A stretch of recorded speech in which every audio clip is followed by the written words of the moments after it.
Okie doke. Up now is X-Men entry 168. Now there was an earlier entry for X-Men, and I was all like jazzed and shit. And then I think it was a one-on-one fighter, and I was so confused because I remember playing an X-Men game that was just called X-Men, and it was a beat 'em up style game. So it appears that we found it. Entry 168, Pandora's box, 4S, X-Men. Fuck yeah, let's do it.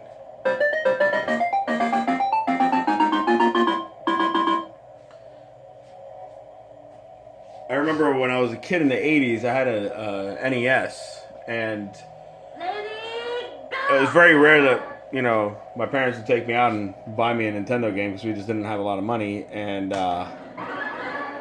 you know, it was kind of funny because I remember, I'm picking Storm.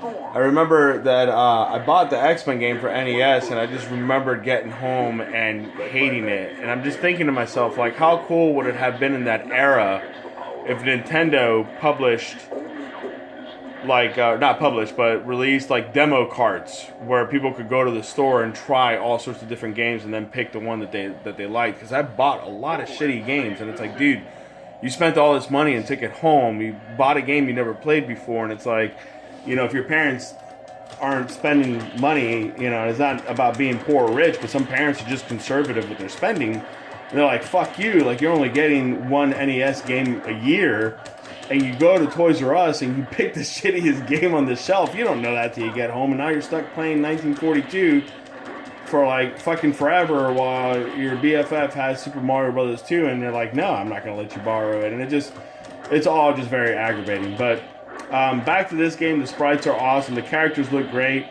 That giant thing with the machine gun reminded me of Samus a little bit from Metroid. But we got A is attack, B is jump. Actually, it feels a little bit like the Ninja Turtles game, so that's kind of cool. One of my favorites. And then your C button is like your special. Then E, D, and F don't do shit. So yeah, this is definitely worth checking out. I'd probably, if you're over 21, I'd recommend you sit down with a 6-pack and a buddy and just play through this motherfucker. But we're going to move on. Thanks for watching.